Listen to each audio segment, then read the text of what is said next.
cyber criminals are not only limited to Indian jurisdictions, they have grown to international border. This is us alarming situation. And now India will have to take some serious repercussions against these situations. They'll have to conduct a military operation because the local police is actually supporting these criminals to some extent. So basically, they build trust for a very long period. You will see that money is growing. You will be excited. You will be happy. But when you will try to withdraw that money, you can't. Is there a way we can outsmart these people? They will keep asking you money. They will not allow you to withdraw your money. When this can be as long as 2 months, 3 months long of association with the criminals, and you will never realize that the people those you are engaged with are actually criminals. Welcome to this special podcast today where we're going to discuss a very important subject. In fact, in October 2025, nearly 500 Indian citizens escaped the KK Park cybercrime hub. Well, it's a notorious facility near the Thailand-Myanmar border, and in fact, it's at the heart of the growing Southeast Asia scam centers. In fact, the KK Park compound, as per report, is run by Chinese criminal networks and guarded by local militia allied to Myanmar's military regime. And in fact, this has been a major center for cross-border online frauds, human trafficking, and forced labor, drawing workers from across Asia and other parts of the world with false promises of employment. The recent military raid and subsequent mass exodus underscores the alarming scale and complexities of region's transnational cybercrime industry, as well as it also highlights the urgent challenges for international law enforcement, victim rehabilitation, and most importantly, the global cybersecurity policy. Well, to discuss more on this, today we'll be joined by Mr. Amit Dubey, leading cybersecurity expert and national security expert from India. In fact, he's been talking about cybersecurity from decades now. Thank you so much, Mr. Dubey, for speaking with us. Mr. Dubey, first of all, before getting into the integrities of this very case, I just want to understand, and for you to make our viewers understand, what are basically these scam centers and how do they actually function? First of all, with this strike, I think this is evident now that cyber criminals are not only limited to Indian jurisdictions, they have grown to international borders and boundaries. And that has made this entire situation and scenarios much more serious and sensitive. They'll have to do military strike to counter these kind of groups, and these are not in thousands, and I'm sure these are in hundreds of thousands in numbers. Those are operating in those areas. Those are actually at border areas, especially among these countries. But who are these people? Who are these criminals? These are innocent people being lured for easy jobs in different other countries, from different countries, including India. And I'm sure these numbers right now, which looks like in 300 or 400, this number would grow eventually. If we do a regular checkup through MEA portals, we'll find that thousands and thousands of people are missing. Those have gone to Thailand, Vietnam, Malaysia, Indonesia in lieu of jobs, but then they are missing and they didn't come back. And that has a very, very serious situation because people are not able to understand that this is eventually going to take them to a hell situation where they'll be tortured, they'll be asked to commit cyber crimes, they'll be asked to target people in India. And because the Indian government has taken some uh, decisions or regulatory decisions recently, they have tightened up the bank account creations or SIM card regulations where it's not easy to get the SIM card in India now as compared to the earlier situations. These criminals are not now using SIM cards or telecom supports from different other countries. SIM cards from Indonesia, from Pakistan, from Oman even. And people in India, they are getting calls from those countries, impersonating Indian government, impersonating passport office, impersonating various law enforcement agencies, and conducting digital arrest kind of crimes or many other serious crimes. So this is in such large numbers. If we'll uh, conclude or add all these complaints in India happened in the last 1 year, I'm sure the losses that has come out would be in hundreds and thousands of crores. This is us alarming situation, and now India will have to take some serious repercussions against these situations. They'll have to organize or strategize campaigns to stop this, to talk to these other countries where they are actually supporting some of these criminals, especially the neighboring countries. Those are not economically in good situations. For example, Sri Lanka, Bangladesh, Nepal, and I have heard that these criminals are now moving to those countries.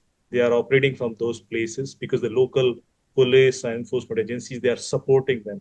They are providing them a safe haven so that you can operate from those places. You can bring criminals over there, and this is going to become a big thing in future.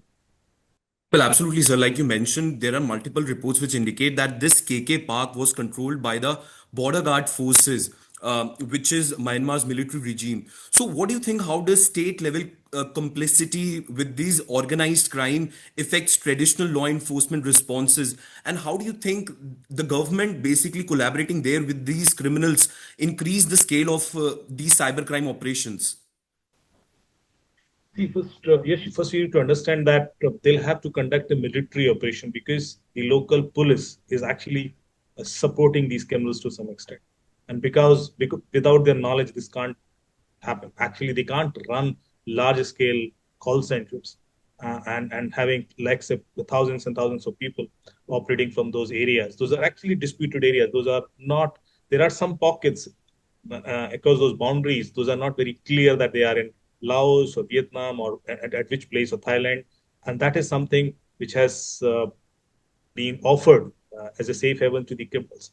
And the only way to conduct an operation to those areas through military operations. You can't go through normal police and arrest those people because there are disputes, there are problems, there are local supports also. And same thing happened in India also. If you notice, most of these cyber criminal pockets are mushrooming around border areas. Those are having some easy movements across states. So sometimes they operate from UP, then move to Rajasthan, then to other neighboring Gujarat and Delhi and Haryana. And that's why it's very difficult to trace down these people. And they are not having a particular location as well. They are operating through mule accounts. They are operating through mule SIM cards. So neither SIM card is on their name nor their bank accounts. The only thing that we get is their location. And their location is also changing continuously. They will not be on the same location for more than 2 days. And that's why it becomes almost impossible to police to actually operate or to arrest those people. Similar thing is now being used in international arenas where border areas, those are across different countries, they are being used for these hotspots. And I'm sure this is just one such case, but there are many such pockets would be in other countries as well, especially in border areas, wherever we have such kind of safe havens. Absolutely. And you mentioned about how these criminals use mule SIMs, but reports are also coming that now Starlink satellite terminals are also being used. So, what is your assessment? How do these scam centers utilize satellite internet to evade detection? First of all, we need to understand that I am been getting cases where when we start investigating uh, the, the CDRs or IPDRs of the criminals, the CDRs are coming nil, and even the IPDRs are coming nil. Now, this was a strange response because if a SIM is active, we should get some information in the SIM card. We should get either at least the SMS because normally in a day you get 10, 12 marketing SMS or some sort of notification SMS. So if suppose I request your SIM CDR, call data record from the operator, and if it comes out nil, we say something else, which means there is something which they have got, they have cracked this, where without actually using SIM card with the operator, they can use SIM card. Now, this is a very strange situation where they are completely moving to the VoIP network, voice over IP network, and not using any services of the regular telecom operator. And that is possible either through Starlink or any other such network service provider, which is Absolutely. not being governed through SIM card. So this is evident now what you have mentioned that the technology which is coming up, there is a technology which allows users to communicate without internet because this network is based on the clustering of the Wi-Fi hotspots. So basically, every phone has a transmitter and receiver.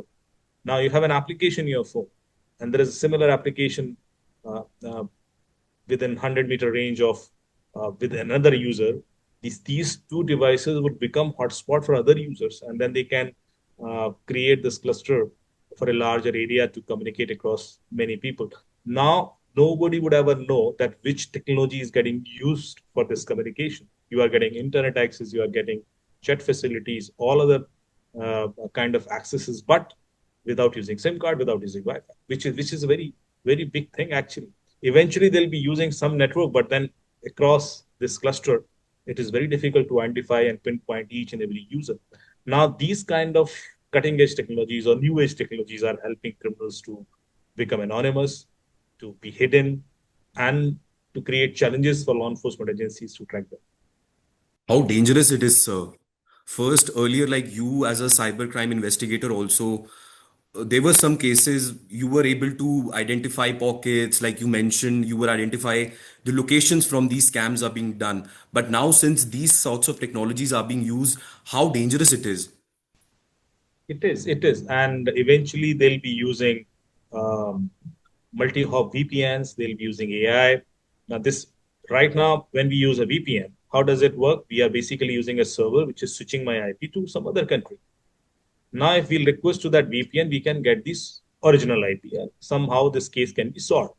But now these criminals are much smarter. They use multi-hop VPN, which means multi-layer VPN. So if you request to this VPN, the IP that you will get will be of another VPN. Then you request to that VPN, the IP that you will get will be of another VPN. And this chain could be as big as 7, 8 VPNs. Now it becomes almost quite frustrating to reach out to the real IP or to the real criminal. So these are the things, and this is coming up as a service. They don't need to set up this thing. There are companies that are offering you these Sure. things as a service and kind of enabling the illegal use of network, basically. Because why would somebody use multi-hop VPN? It's not for privacy. It's basically to hide himself completely from the law enforcement agencies, and that is being offered as a service. I think there we need some regulations from police and Indian judicial system to not allow these kind of services, especially in India. So this one, like you mentioned, these scammers do digital arrest, identity thefts. But now this one new term which is probably going around the internet, pig butchering. If you can elaborate on that, what exactly this way of scamming people is? See how this is a very traditional way of building trust with someone and then waiting for a time when they can cheat you or commit this crime or conduct this fraud. So basically, they build trust for a very long period. You will get a request on Facebook or Instagram or through some Telegram channels or WhatsApp, and they'll be very friendly and close with you and even will help you to some extent. So just like any typical situation when they want to first grow that pig to to a larger size, and then only they'll slaughter or to cut that pig for the food. That's kind of situation they create in a such cyber space where they will first feed you with trust and lots of information and also helping you to some extent. Once you will be at that level of trust with them, then they will actually move to the final round where they'll actually either ask you to transfer money to some account for the larger return or will ask you to invest in some crypto kind of applications and all. Eventually, when you will do all these things, you will see that money is growing. You will be excited, you will be happy, but when you will try to withdraw that money, you can't. Rather, they'll ask you to pay some tax amount to withdraw that money because this is being transferred to some international account. They will keep asking you money. They will not allow you to withdraw your money. Sometimes people even pay that extra money also in lieu of expecting that they'll get that money back, but it never happens. So this kind of way of conducting a crime, and this requires lots of patience. This requires lots of psychological manipulation of victims. But these criminals are smart. They are very smart. I have seen a discharge case when the person was actually on video call with the criminals. When I asked him that why could you not think for a second that this could be a criminal also? They said because these guys were really good. They were very nice to me. When they were on video call, they saw that there are some books behind me. They asked me that why there are so many books. And I said, I'm a writer. Oh, what do you write? I write poems. Okay, tell me some poems. And then I started narrating the poems that they were appreciating. So you understand that they are becoming very close to you. They know that what are your psychological aspirations, probably, or probably what do you like to hear from them, and then they build that trust eventually to uh, butcher you later on. So this is a typical way of cyber criminals.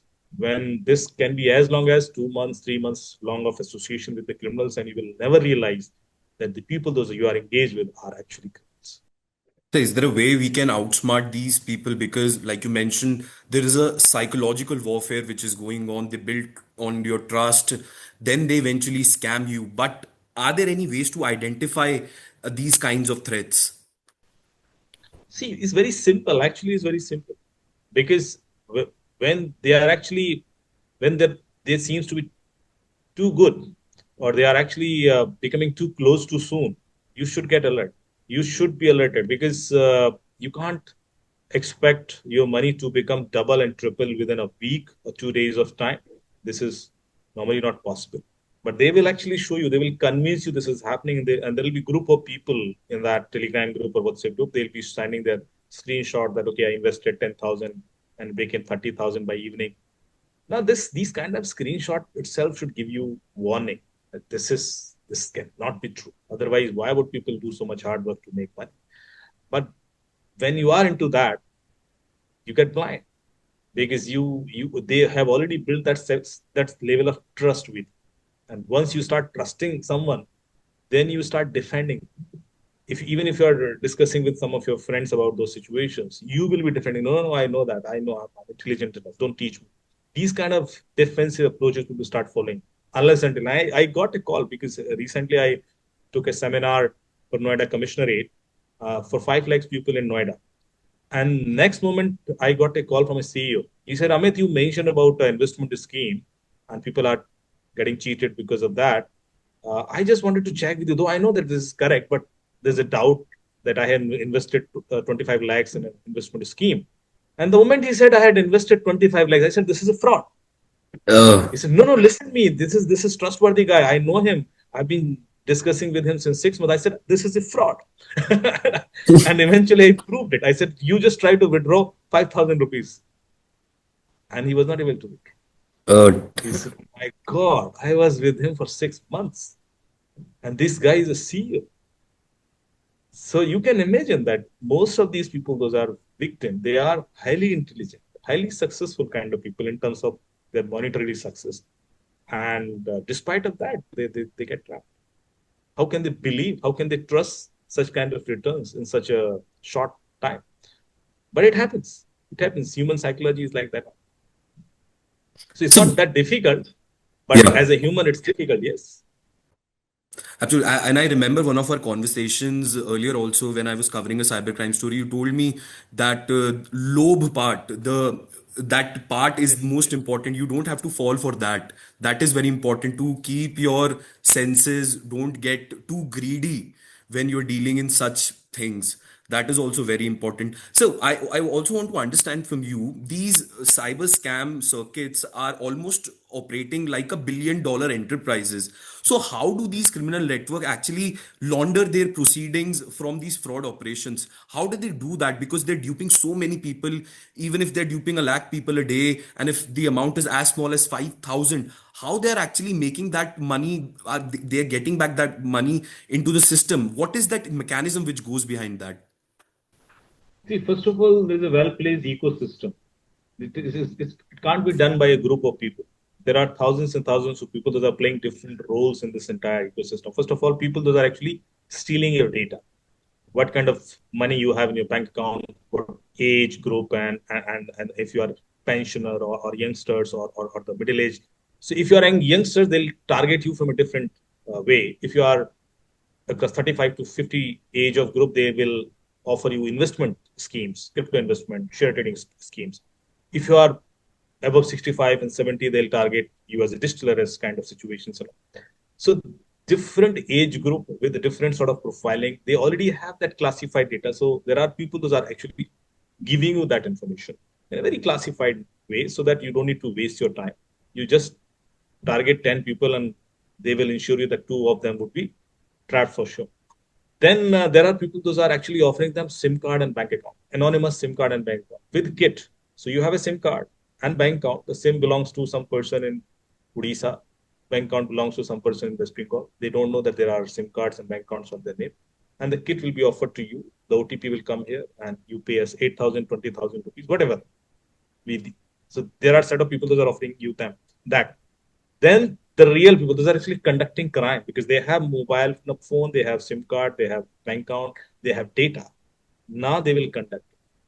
Once the money is received in their bank account, then there are another set of people, they will help them to move it out of India as soon as possible. So they transfer this money to layer 2, layer 3, layer 4, layer 5. If you call 1930, there's a helpline by Ministry of Home Affairs, you can freeze that money to the layer 1, but you can't freeze it in layer 2 and layer 3. Absolutely. So by the time you freeze that money in layer 1, the criminals will transfer that money from layer 1 to layer 2 and then will transfer it to 10 different accounts and then different 10 accounts. This process we call tumbler process, through which they will move this in small chunks of transfers to thousands of accounts. Now, for a single case, if we need to trace this money, somebody has to give dedicated time to call all those accounts and blocking those money, which is not practically possible. And that's why whenever we try to help these kind of situations, we are not able to freeze all money because the money is then withdrawn in terms of the cash withdrawal also, or converted into the bitcoins or cryptocurrencies or gaming currencies or Amazon gift card or Apple cards, whatever limit is there. For example, Amazon gift card, I think 100,000 rupees of limit is there. Then for cash withdrawals also there is a limit, but they will use all these processes and will try to eventually move this money out of the system as soon as possible. So if you are late for 4 to 5 days, uh, you may not get any money because the money is already out, and these accounts will also be unoperational. You may not be able to even get any money or any operation over there. So these kind of real uh, situations are there, and where a different set of people, those are being definitely working with banks and other such financial systems. Those are helping them to do this so easily. Otherwise, it's not possible. But what I'm trying to say that there are multiple set of people. Those are part of these ecosystem, and then only these kind of crimes can take place. This cannot happen through a group of people. So I just want to understand when we read about a lot of cyber crimes, particularly Southeast Asia has become a hub. Why is it so that all of these scam centers are concentrated in this particular region? See, there are few things. First of all, unemployment is definitely one of the big reasons. Second, the lifestyle. We are actually lured to have comfortable, easy lifestyle, and that's why we don't want to do hard work. And this is a trend of the new generation. And third is easy movement to these countries. Many of these countries allow a visa-free access and visa for a limited duration. So I think these kind of possible, and then the support of the local police officers and the law enforcement agencies. For example, I met a person in Dubai, and this guy is being operated from Sri Lanka, and this guy is a criminal, and he says that I'm being supported by local police, and that's why we have moved over there. Now, sometimes you know the criminal, but to take an actions against them, you need evidence. You know Absolutely. how they are operating, but Mhm. to even conduct that sort of raid, you need support of the Sri Lankan police or Bangladesh police or Nepal police or even Pakistan police, which is not possible in many of these situations. So in Southeast Asia, this kind of ecosystem is easy to operate because of the heavy corruption, for sure. Otherwise, conducting these kind of crimes for a long period is not that easy or Absolutely, sir. I'm just going to end this thing in just a couple of minutes. I also want to understand from you one thing.